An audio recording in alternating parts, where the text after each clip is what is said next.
Hey, you guys. Happy Wednesday. Yes, it's Wednesday. I wanted to pop in and do today's power lunch. Today is one of those days that you just get me. After having, two amazing guests at the start of the week, Jen Dirks from Tempo Milwaukee, as well as Karita Aguam from the Milwaukee Bucks yesterday. And then tomorrow, I have Jaquila Ross with me. So super excited about that because she's bomb. And usual, if you watch daily, tell me hey, tell me who's watching, tell me if you can see me. Since this is just a conversation with you and I, whoever you are watching, feel free to ask questions as always because I love for this to be a conversation. But today, I was thinking about cultivating your village, and really this thought came into play. My mom and I, in preparation for Mother's Day, it was the Thursday before Mother's Day, I believe. So you can go back through the videos and see that on the Power Network page. We went live together and we talked about, hey, Coach Sean D, one of my favorite coaches. And we talked about the importance of cultivating your village. And she made mention of how proud she was of how I had cultivated my village here in Milwaukee, even though this is not my hometown. But I have been here 20 plus years and have really been purposeful, strategic, and blessed in the way that I've cultivated an amazing village. And a personal village, absolutely, but also my professional village. Yesterday, the Milwaukee Business Journal announced their first few names of the class of 2020 Women of Influence, and I was so proud to see friends in my village on there, but also clients on there. Some present and some past. That some of them engaged me in a way of how do I position myself to be in a space that I would be nominated for an award like this. And now to see some of them on the list as winners is an honor from me as a coach. And so kudos to every woman on the list. I know they're still going to be announcing more. And so that's exciting. That's exciting. It's exciting to see your work and your coaching and your strategic planning and your direction come to fruition in people's lives. But I just want to talk about the definition of this word, cultivate. So one of the definitions of cultivate is to acquire, develop. It's to prepare and use when you think about it from a crops perspective, when you think about the ground. And so all of us, if you think of the ground as our foundation, we all are trying to produce the best harvest or produce and be most productive in whatever it is we're endeavoring to do in our life, both personally and professionally. And so you need to prepare for that. You need to prepare your foundation for that. You need to cultivate and acquire and develop whatever you're going to need in order for that to happen in your life. And when I think of those that are faring well through this very unprecedented time in history, and of course, there's some things that are beyond individuals' control, if they were furloughed or if their company closed, et cetera. But when I think about the entrepreneurs in particular that are faring well through this time, it's because they had cultivated their village and they had created community around their brand. And if you've ever sat through a coaching session with me, it's one of the things that I talk about over and over and over again is how do you create a sense of community that your target audience, the people that you're intending to serve, can see your brand as being one that solves a problem in their life or serves a need in their life.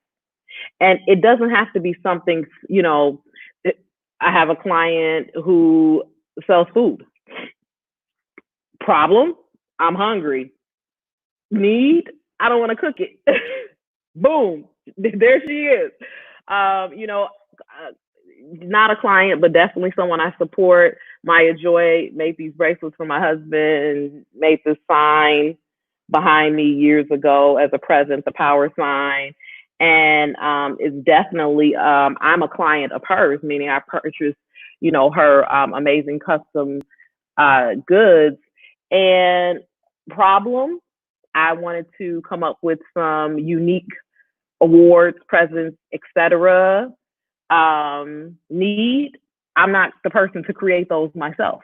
And so, everything when you're sitting around thinking about how you even cultivate your village, what problem can you solve for your village and what need can you serve? And from a personal perspective, that can be love, that can be support, that can be encouragement, that could be showing up. But then from a professional standpoint, what do people get when they get you? What do you bring to the table? And how can you niche that down and articulate that in a way that they know if they need this particular thing, you're their go-to. You're the person that they call. They understand what your skill set is, and they understand what it is you bring to the table. And so when I show up and I tell people, people always ask me, like, should I segment my personal brand and my professional brand? And then, hey, lady Sonetta. So she's a perfect example. She is a corporate beast, meaning she's amazing in the boardroom, but she's also a first lady. And so what I love about Sonetta is when Sonetta shows up, all of Sonetta shows up. She doesn't have to like lay down the first lady hat and lay down the Sonetta I know as my friend and lay down the Sonetta I know as, the HR professional and the leader, within her corporate organization that she serves.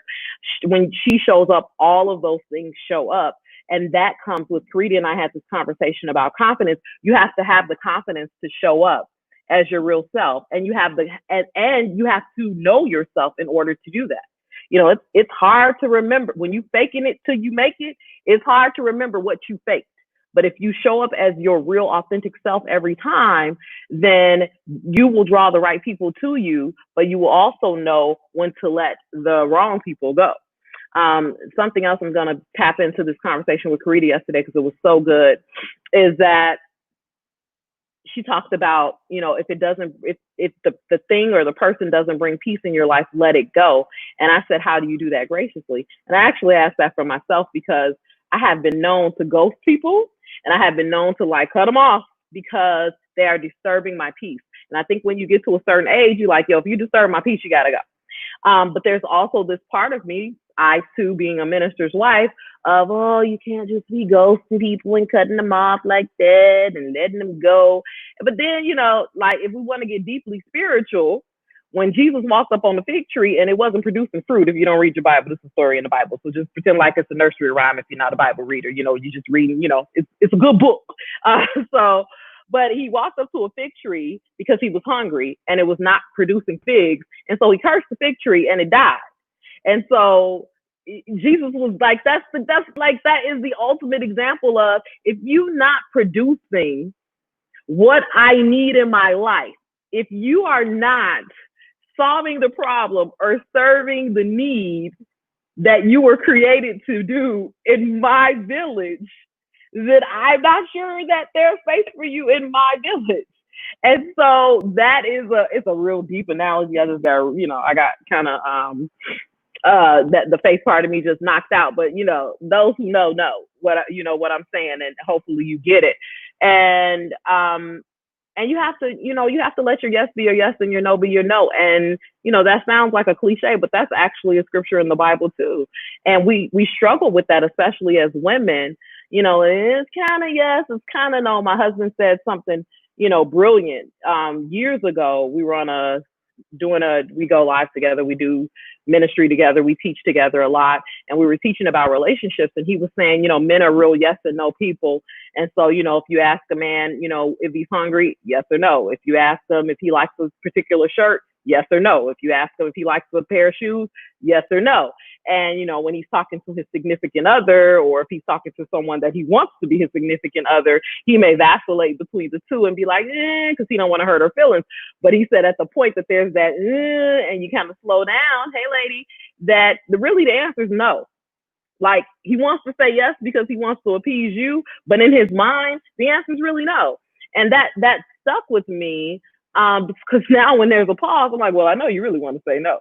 So, but I appreciate the fact that you're willing to say yes to appease me, and to make me happy. There's certain things that he does just to make me happy. And there's certain things that I think we all do for the people we love just to make them happy. Now, this is not a compromising of self, of your morals or values or integrity, but this is about, again, cultivating your village.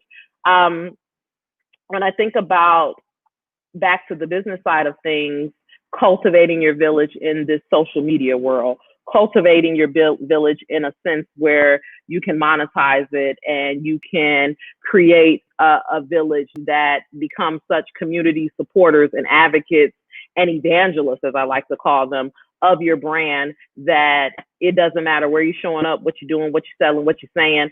A lot of churches are a good way of that. NBA teams, NFL teams, people become evangelists for their favorite sports team. Like it don't matter. There's some diehard Bears fan. We ain't won a Super Bowl since 1985, but you cannot talk to certain people about the Bears.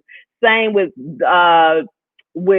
Green Bay Packers fans. When I think about, especially like when Brett Favre was playing, which was around the time, when I moved here, like they would be losing, like, wasn't no comeback. But like I would be watching the game with like some diehard Packer fans, and they would be like, "We gonna pull it out," and it would be like, "No, you're not."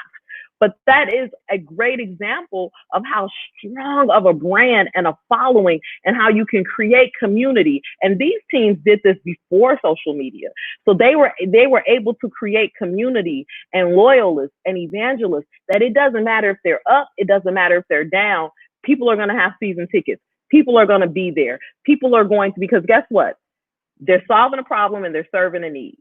Problem, I want something to do to take my mind off the daily minutia of whatever life is. Problem, I need to be entertained, and I want this sense of connection and this energy and this adrenaline rush that sports give me. Need, boom, the sporting event does that for me. Following my team does that for me. It's why people play fantasy football league. It's like whatever it takes to get that rush that they feel like they need to keep them happy. That's what they're willing to do. So I ask you out there, how are you cultivating your village? One of the homework assignments I often give clients when I coach them is, do you have a list of people who are not currently in your village? Because a lot of us, our village is organically created. It's our family, it's our childhood friends, it's the people we worship with. It becomes the people around the water cooler while we're at that company, because that village you quickly realize that very few of them are really in your village. They're just in your work village, in the cubicle village. But that's not a true village, because when I think about, I spent 17 years at AT&T. Of course, I'm connected to some of them through LinkedIn and social media, other social media channels, but there's only like 2 of them that I can think about that could walk through my threshold right now into my home, that we made that significant of a connection. And so you have to be mindful of, there's levels to everything. And so what level are they in the village? And that will help you keep the right expectations of those individuals. But then also, you can't, to have a friend or to build your network, it's about building relationships. And so you send invites on Facebook. Now, see, that's a tough one, because I got probably hundreds of people parked on Facebook that I don't know if they'll ever get in, because once you get to a certain point, you gotta cultivate that village, and you have to decide. If I'm maxed out at 5,000 all the time, then when I meet someone interesting in person, or if someone tells me, "Oh, you should connect with this person," I can't let them in, and then I got to go through this whole 11-year journey on Facebook and figure out, who am I unfriending. This is what I do, though. Every day when it pops up and tells me about birthdays, if I wouldn't wish you a happy birthday, I usually unfriend you, because now sometimes I miss the birthday. So I don't get to do this every day, but on the days that it does pop up and I actually have time to pay attention to it, then it's like, I wouldn't tell you happy birthday. I wouldn't not to be rude, but because I don't know you, I don't know you well enough to send you this, this just real general courtesy of just saying happy birthday, 2 words. And so if I don't feel connected enough to you to do that, and again, someday I'm not on social media, some days I miss it. So if I didn't wish you happy birthday, I might have just missed it that day. I might have had something to do with my real life. Social media does not consume my real life. I always tell people, if social media is getting to you that bad, real life has to be eating you alive. And so as you are cultivating your village, sending Facebook invites is good. Sending LinkedIn connections, that's even better as it relates to cultivating your professional village. And then, the other thing is if it's somebody that you really have on your target list that you want in your network, send the invite, follow them, but then also shoot a message. They may, now if you shoot a message and you're not friends, they're going to go into that other mailbox that sometimes I can find and sometimes I can't. But if you shoot a message of, I really want to connect with you because blah, blah, blah, blah, or we know mutual friends, boom, boom, boom, boom, boom, then I will usually figure out a way to let you in.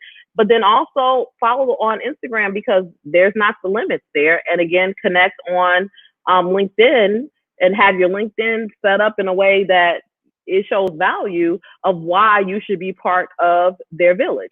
So don't miss out on that. But at the end of the day, relationships are the most powerful currency that any of us have. If you live in Milwaukee like me, and a lot of cities are like this, but especially like a small Midwestern town, a small big city like Milwaukee, a lot of things are done through reputation and referral. So if no one knows you, or even more important, if they don't know what you do, and if they don't know the village that surrounds you, if they can't gauge it, then there'll be opportunities that you may miss out on just because of you're not following the rules of the engagement, or you don't understand how things work around here. Like, people are like, I don't want to play the game. I don't want to play the game. I don't play the game. Well, guess what? Games are games for a reason. And you need to be out here playing chess, not checkers.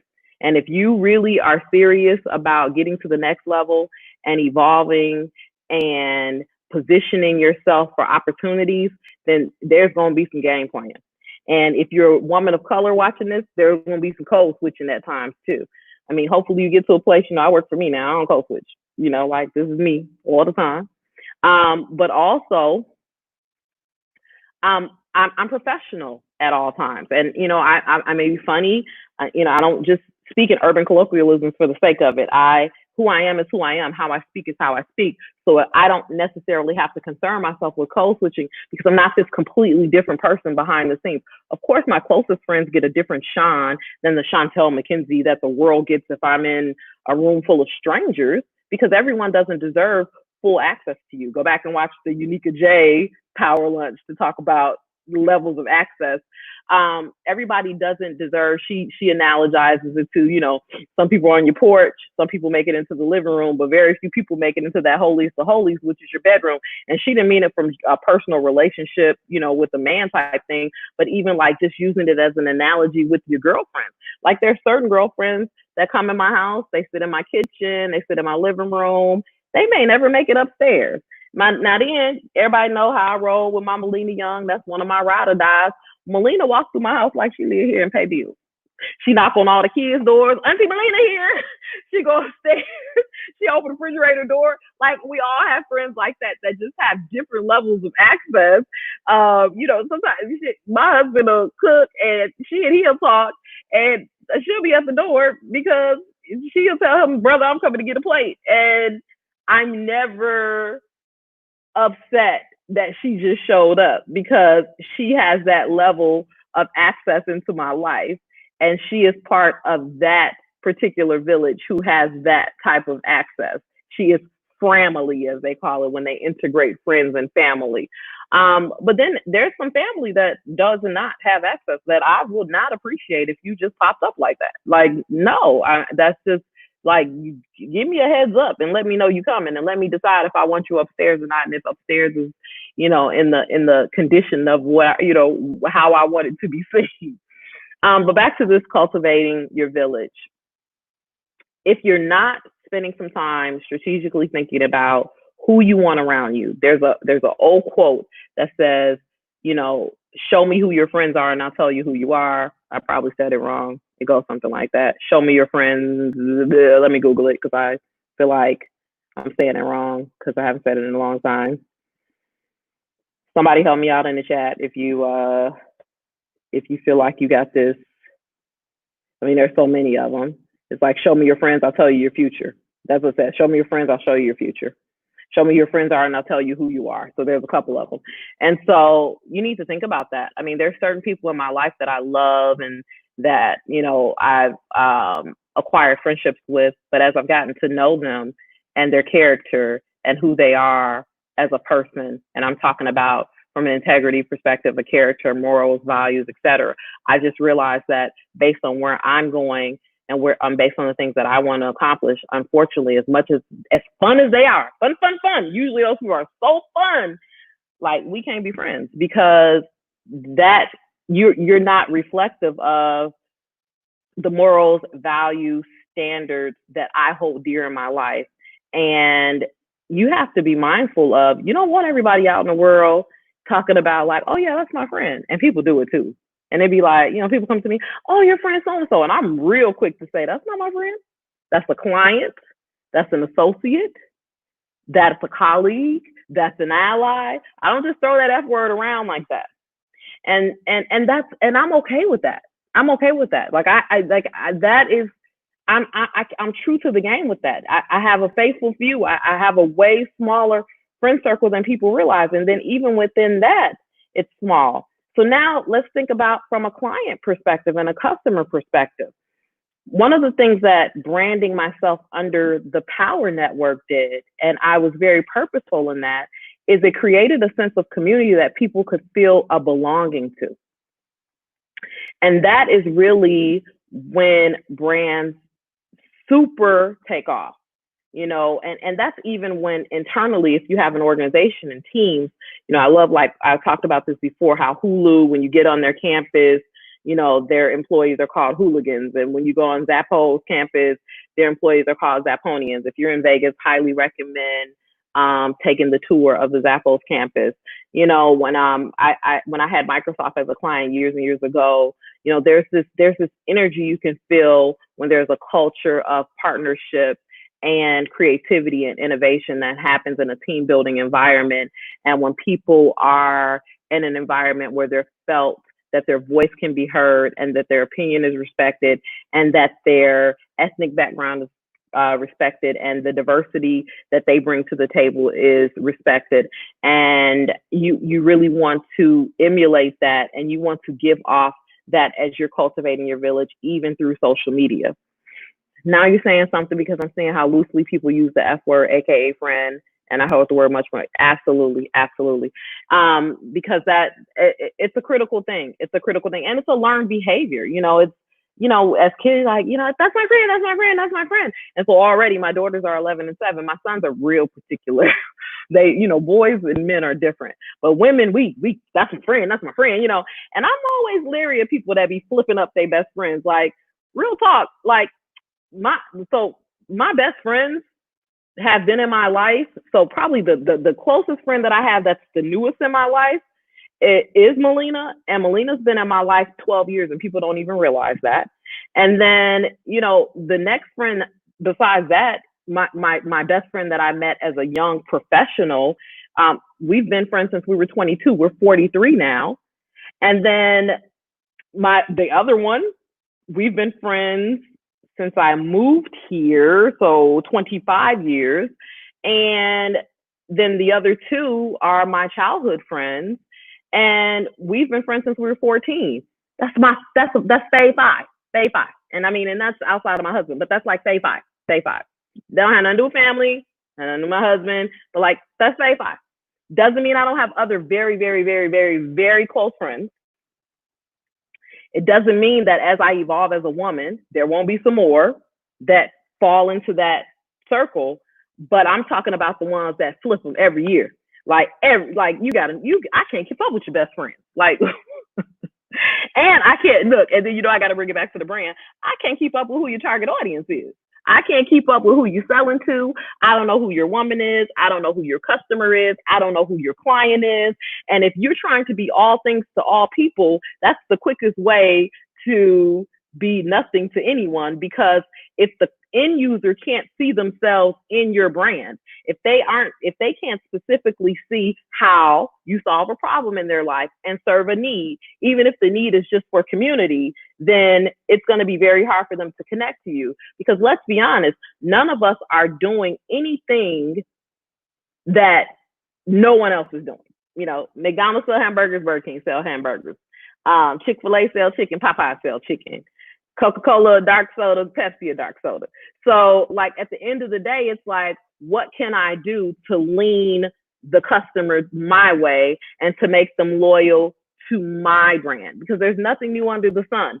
And so that's dope, Adrian. I love that. 44 years, man. What, y'all met at one? Because you young out here in these streets. Uh, and so you really have to sit down and spend some time thinking about that. And then back to that, what do people get when they get you? What is your unique value proposition as a friend, as a business person, as a brand? And and your brand is what people say about you when you're not in the room. What do they say about you when you're not in the room? And are you okay with that? Everything that's said about me when I'm not in the room is not the best. Everybody has different opinions of me. It is not my thought, nor is it something that I'm working towards to be pleasing to everyone. I am not everyone's cup of tea. I am not called to everyone. I am not meant for everyone.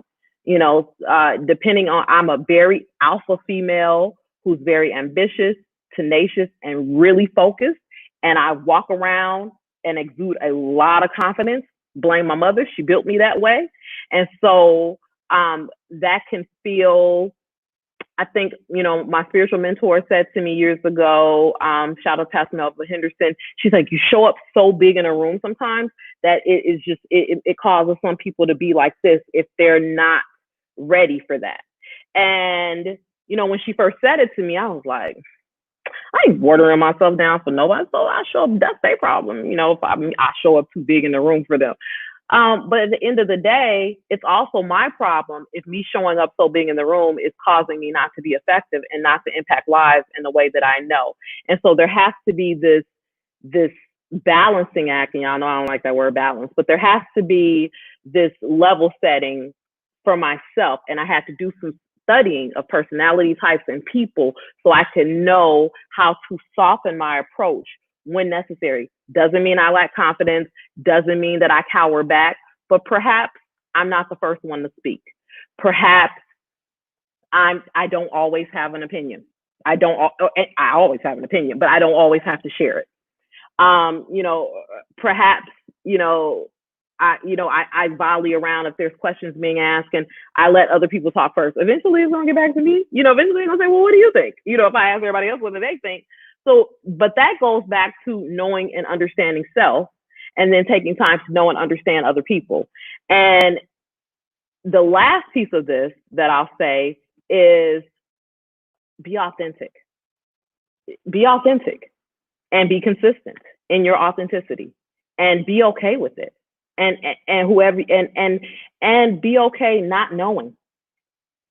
Love Melody Hobson. Adjust, not, I love that quote, that we have to adjust, not change who we are. Agree with that completely. And the thing is we want to fight that in our personal life and we want to fight that in spaces where we feel like we have that choice. But we'll walk into corporate America. I'm talking to women of color right now, and you adjusting. You adjusting how you look. You're adjusting how you style your hair. You're adjusting how you do your makeup. You're adjusting what jewelry you wear to assimilate to the culture of that environment that you're in, to keep your job and to keep the money. And perhaps because you like working there. And so if you're willing to do that, I'll take it to, I used to have a real potty mouth. I grew up with a family that, was freewheeling with it on the south side of Chicago. Look, and my husband has never and does not curse at all. And so when we first started dating, he would say like, man, you kind of got a potty mouth. And I'm like, what? Because, when you are around that and you just like, it's just, kind of how I was raised. And, and that's the thing too. We blame everything on how we were raised. Like, okay, so you were raised that way, but that doesn't mean you have to keep that quality or you have to keep that piece of your upbringing in your life or as part of your vernacular. And so, and so he gave me a challenge. He said to me, well, when you're at work, you don't curse. When you're at work, you don't use language like that. I mean, and we're talking over a decade ago that he and I had this conversation. And I'm not gonna act like I love Jesus and I may cuss every once in a while, so I'm not gonna sit here and claim perfection. But we've come a long way. We've come a long, long, long way. It's been a long time coming. Change has come. So, but that being said, when he said that to me, I realized that he was absolutely right. That I was adjusting in certain environments because as a woman of color in leadership position, you know, I didn't want to come off as the angry Black woman. I didn't want to come off as unprofessional ever. And I didn't want anyone to get that comfortable with me that they were speaking to me in a derogatory way. So I didn't even cross the line of using language that they would think that was okay. Yet here in my personal space, I'm dropping F-bombs and I'm saying damn and I'm saying shit and I'm saying, you know, whatever, you know, whenever I feel like it. But then it's like, here I am falling in love with this man who just made an intellectual decision at a very young age that there's plenty of words in the English language to express emotion and how we're feeling. And so he's just going to opt not to use those words. And I could do nothing but respect that. And this was before he went to ministerial school. This was a decision he made in high school. And so that really was influential in my life and shifted how I speak. And I'm thankful for that. And so again, it's about that he's part of my village. He is he's like the chief of my village besides God. And so that being said, you know, when you have someone that close to you that influences you in that way, that's important. So I talked about a lot of stuff. What we're going to walk away with? Cultivate your village. Don't just let it happen by happenstance. And I will say a few years ago, you know, my village is Trump tight. I love my friends. But I realized as I was taking steps on this entrepreneurial journey that I was surrounded by a lot of people that had not been where I was trying to go. And so my daily talks with people, a lot of them were very successful in corporate.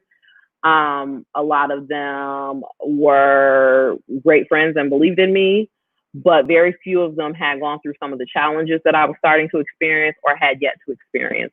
A lot of them had not taken some of the leaps that I was taking at the time and that I knew I was going to need to take in the future, or making some of the tough decisions that you need to make as an entrepreneur, especially transitioning out of corporate America. And so I asked God, the universe, whoever you pray for, to please evolve my village and please send people my way who understand me and this necessity. Because when you first birth something, like when I first birthed the PowHER Network, I could not, even if I wanted to, really talk about anything else because there was nothing else on my mind. I mean, I could talk about my kids, I could talk about my marriage, but for the most part, all I really want to talk about was PowHER Network and what I was trying to do and where I was trying to get and what should I do next and what do you think about this and what do you think about that.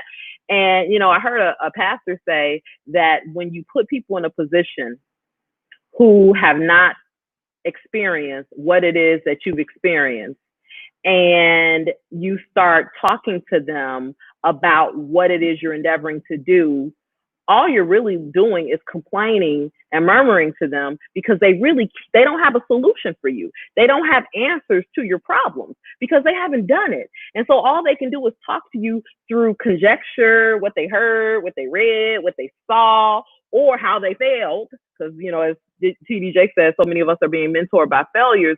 And so it doesn't mean, I mean, and I was surrounded by some amazing people, but some of them just didn't have the confidence that I have, or the faith that I have, or the personality that I have. One of the greatest conversations that I've had with several people who were mentors, even to me back then, is how they appreciate, as I've grown my brand, how unstoppable that I've been and how tenacious I've been in what I believe God gave me to give the world. And so because I believe that, just like I believe how he gave me my children and allowed me to birth them, that he allowed me to birth this brand, like nothing can stop me from taking care of it and from attending to it. The same way nothing can stop me from caring for and attending to my children, because it's that critical to me.